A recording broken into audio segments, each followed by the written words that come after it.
Welcome to our channel. ఈ రోజు ఈ ఎపిసోడ్లో ఏం జరిగిందో తెలుసుకోవాలి అనుకుంటే ఈ వీడియోని చివరి వరకు స్కిప్ చేయకుండా చూసేయండి. ఇక వీడియోలోకి వెళితే కనుక జ్యోత్స్న కారులో హ్యాపీగా వెళ్ళిపోతూ ఉంటుంది. తనలో తానే మాట్లాడుకుంటూ ఉంటుంది. అబ్బబ్బబ్బా, అసలు ఏమన్నా ప్లానింగ్గా చూసినాను, ఇది మామూలు ప్లానింగ్ కాదు. ఎంగేజ్మెంట్ ఎలా తప్పించుకోవాలా అని వెయిట్ చేస్తున్న నాకు ఇంత మంచి ఆలోచన ఎలా వచ్చింది? అయినా రేపు పొద్దున్న లేచేసరికి జ్యోత్స్న కనిపించట్లేదు అంటే ఖచ్చితంగా ఎంగేజ్మెంట్ ఆగిపోతుంది. ఈ విషయంలో ఎవరు బాధపడితే నాకేంటి? అంతే, ఖచ్చితంగా ఈ విషయంలో నా సంతోషమే నాకు ముఖ్యం. ఎవరు బాధపడినా, ఎవరు ఎలా అయిపోయినా, ఎవరు ఎటుపోయినా కూడా నాకు సంబంధం లేదు అని చెప్పేసి ఇంకా తనలో తానే మాట్లాడుకుంటూ ఉంటుంది. ఈలోపు ఇంకా ఇప్పుడు నేను రైట్కి తిప్పితే హైవేకి హ్యాపీగా వెళ్ళిపోవచ్చు. 1 వీక్ తర్వాత కనిపించి కాళ్ళ మీద పడితే వాళ్లే సైలెంట్ అయిపోతారు అని చెప్పి ఇంకా జ్యోత్స్న తనలో తానే మాట్లాడుకుంటూ ఉండగా ఈలోపు కార్తీక్ నిద్రలేచి, అబ్బా ఏంటి మేడం రైట్కి తిప్పారు అని చెప్పేసి అంటాడు. ఇక కారు ఒక్కసారిగా సడన్ బ్రేక్ వేసి, ఏం చేస్తున్నావు అసలు బాబా, నువ్వేంటి కారులో ఉన్నావు అని చెప్పి అనగానే ఇంక ఈలోపు దీప కూడా లెగుసుద్ది. దాంతో ఇంకొక్కసారిగా జ్యోత్స్న షాక్ అయిపోద్ది. అసలు మీరిద్దరు కారులో ఏం చేస్తున్నారు అని చెప్పి అనగానే, ఏం చేయమంటారు మేడం, పొద్దున్నేమో ఇంకా ఎంగేజ్మెంట్ ఉంది కదా, మేమేమో ఇంకేం చేయలేకపోయాం. ఇక బయటికి ఇంట్లో ఉండొద్దని పెద్దసారి చెప్పారు. పోనీ ఇంటికి వెళ్ళిపోదామంటే చల్లగా ఉంది. ఇంకా అందుకే చక్కగా కారులో వేసుకుని పడుకుని పోయాం. ఇంకేముంది, పొద్దున్నే లేచి చక్క పనులు చేసుకోవచ్చు అనుకున్నాం. కానీ మరి ఈలోపు మీరు ఎక్కడికి బయలుదేరారు అని చెప్పేసి కార్తీక్ కావాలని వెటకరంగా అడుగుతాడు. అలా అడిగేసరికి ఇక అప్పుడు, లేదు నేను అది బయటికి ఎందుకు వచ్చానంటే ఇప్పుడు నేను కారులో పెట్రోల్ కూడా వచ్చేయడానికి వచ్చాను అని చెప్పి కవర్ చేస్తుంది జ్యోత్స్న. దాంతో ఇంకా మనం ఏదైనా చెప్తే ఎదుటోళ్ళు నమ్మేలాగా ఉండాలి మేడం. అయినా అది డ్రైవర్ పని కదా, నా పని. నేను ఆఫ్టర్నూనే ఫుల్ ట్యాంక్ కొట్టించాను, మీరెందుకు ఇలా మాట్లాడుతున్నారు అని చెప్పి అనగానే, లేదు మేడం, అది కాదు బాబా, నేను అది వేరే ఏదో థింగ్స్ తీసుకుందామని వచ్చాను అనగానే, మేడం మీరు ఏం చేద్దాం అనుకుంటున్నారో ఏంటో నాకు తెలియదు, కానీ మీరైతే ఇంటికి పదండి. అసలే బయట చాలా చల్లగా ఉంది.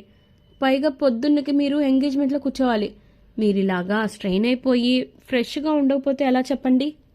పదండి ఇంటికి వెళ్దాం అని చెప్పి అనగానే, తిప్పుతున్నానులే అని చెప్పేసి ఇంకా ఇరిటేట్ అయిపోయి ఇంకా తిప్పేస్తుంది బండి. తిప్పిన తర్వాత ఇంకా కావాలని చెప్పేసి కార్తీక్ వెళ్ళి దీప మీద పడడం, దీప వచ్చి కార్తీక్ మీద పడడం, ఇంకా అలాగా కుదుపులకి ఒకళ్ళ మీద ఒకళ్ళం పడుతున్నాం మేడం అని చెప్పేసి, బంగారం నీకు ఏమన్నా దెబ్బలు తగిలినాయా అని చెప్పేసి కార్తీక్ అడిగితే, దాంతో ఇంకా దీప సిగ్గుపడిపోవడం ఇట్లాంటివన్నీ చూసి ఇంకా జ్యోత్స్నకి పిచ్చొచ్చేసింది. కోపం వచ్చి, అసలు మీరిద్దరు ఏం చేస్తున్నారా, మీకు ఏమైనా అర్థమవుతుందా? నేనేమో ఇక్కడ డ్రైవింగ్ చేస్తుంటే మీరేమో సరసాలాడుకుంటున్నారేంటి అని చెప్పి అనగానే, అయ్యో అదేంటి మేడం అలా అంటారు, మీరు రైట్కి లెఫ్ట్కి తిప్పుతున్నప్పుడు ఒకళ్ళ మీదకొకళ్ళు పడుతున్నాం మేడం అని చెప్పి అనగానే, నేను మరీ అంత ర్యాష్ డ్రైవింగ్ చేయట్లేదు, రైట్కి లెఫ్ట్కి తిప్పేంత డ్రైవింగు చేయట్లేదు. అరే కనీసం నేను స్పీడ్ బ్రేకర్ కూడా ఎక్కించలేదు, దానికి ఇదైపోతున్నారని మీరిద్దరు అని చెప్పి తిట్టేసరికి, ఊరుకోండి మేడం, మేమేదో కొంచెం బాధపడుతుంటే పైగా మాకు చిన్న చిన్న కుదుపులు కూడా పెద్దగా కనిపిస్తాయిలే అని చెప్పి అనగానే, చిచ్చి అని చెప్పి అనగానే, మేడం ముందు మీరు ఇంటికి వెళ్తారా లేదా, లేదంటే మేము ఇట్లాగే ఇంకా ఇదైపోతాం అని చెప్పేసి అంటూ ఉంటారు కార్తీక్ దీప.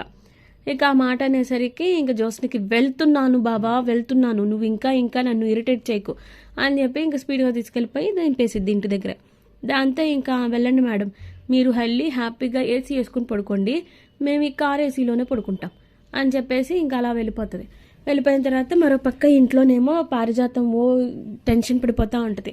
వామ్మో రేపు పొద్దున్న వీళ్ళు వస్తే అసలు నేను ఏం చెయ్యాలి, అసలు ఇప్పుడు జ్యోత్స్న పొద్దున్నే కనిపించట్లేదని ఇంట్లో వాళ్ళకి తెలిస్తే ఖచ్చితంగా డౌట్ వచ్చేది నా మీదే. ముందు ఈ ముసలోడు నన్ను ఇంట్లో నుంచి బయటికి పంపించడం కాదు, రివాల్వర్ తీసుకొని షూట్ చేసేస్తాడు. అమ్మో ఎందుకు వచ్చింది, అదేదో నేను కూడా దానిలాగే పారిపోతే ఖచ్చితంగా ప్రాణాలన్నా బతికించుకోవచ్చు, నేను కూడా ఆటో ఎక్కేసి వెళ్ళిపోతాను అని చెప్పేసి ఇంకా అలా బయటకు రాబోతుంటే ఈలోపు జ్యోత్స్న గుద్దుకునేసరికి, అదేంటి నువ్వు పారిపోలేదా అని చెప్పి ఇంక పారిజాతం టెన్షన్తో అడగగానే, ఎక్కడా నన్ను పారిపోనివ్వలేదులే అని చెప్పేసి ఇరిటేట్ అయిపోతూ ఉంటుంది. ఇక ఆ మాటకి, మరి ఏంటి ఇలా వచ్చేసావు అని చెప్పి అనగానే, నన్ను వెళ్ళనివ్వలేదు ఇంకెవరు అనగానే, ఆ కార్తీక్ దీప.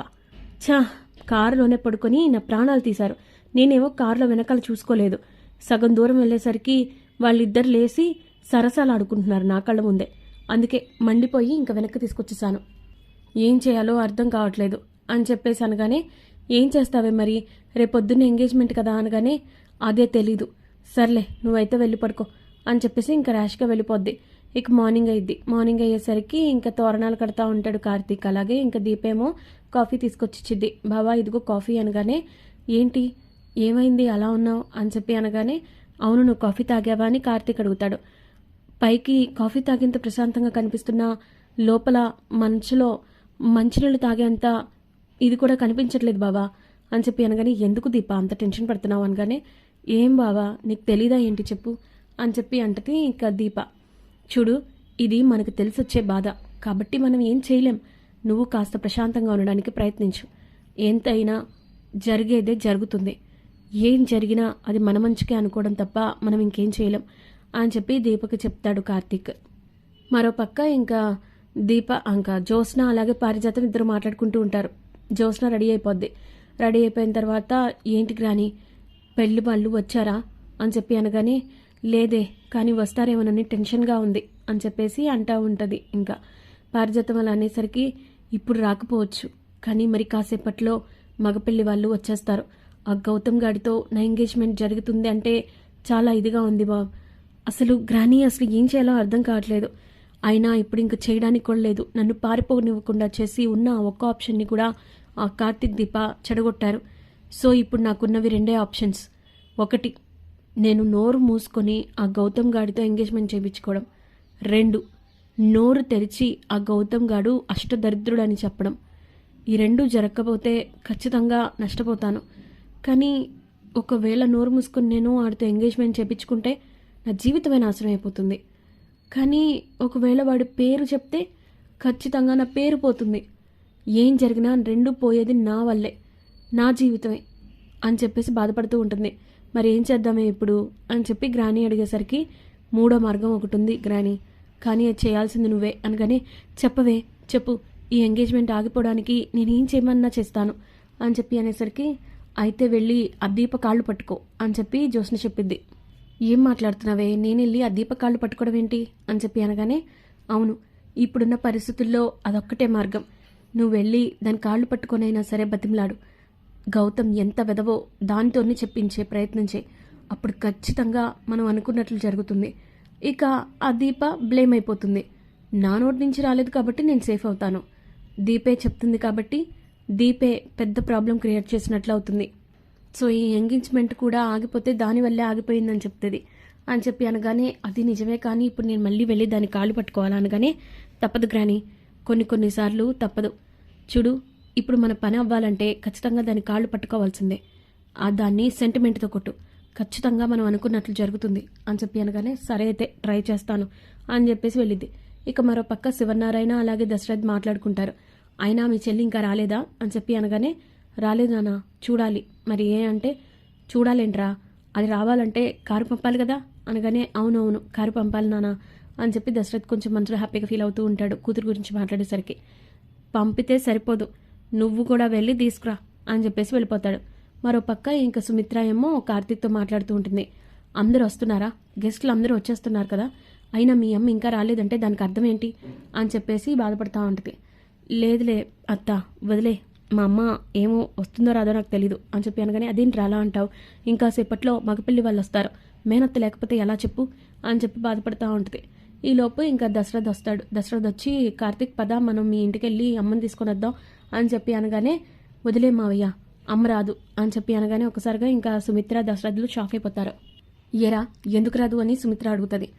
ఎందుకేంటత్తా నీకు తెలీదా, సకుటుంబ సపరివార సమేతంగా రమ్మని అంటే మా అమ్మ సంతోషంగా వచ్చేది, కానీ నువ్వేమో ఆవిడని ఒక్కదాన్నే పిలిచావు, అందుకే కోపం వచ్చింది, తను రాదు అని చెప్పి అనగానే, ఏంటి అలా మాట్లాడుతున్నావు అని చెప్పేసి అలా అంటూ ఉండేసరికి లోపు ఇంకా వాటర్ క్యాన్స్ కోసం పిలిస్తే ఇంకా అటు వెళ్ళిపోతాడు.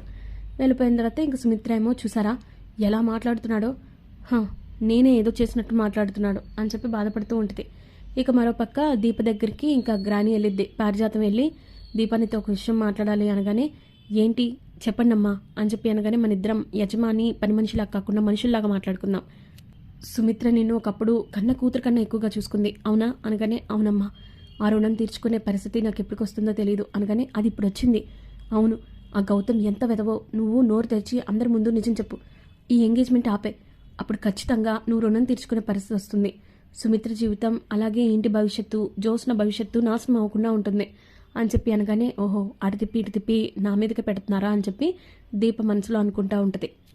చూడు దీప, ఇప్పుడు ఏం జరిగినా అది నీ చేతుల్లోనే, దయచేసి అర్థం చేసుకో అని చెప్పి ఇంకా పారిజాతం చేతులు పట్టుకుని ఇవే కాళ్ళు అనుకో, దయచేసి నా మనవరాల జీవితాన్ని నాశనం చేయకుండా కాపాడు అని చెప్పి అనేసరికి దీప షాక్లో ఉండిపోద్ది. ఇక రాబోయే కథలో మరి దీప ఏం చేయబోతుంది అని తెలుసుకో.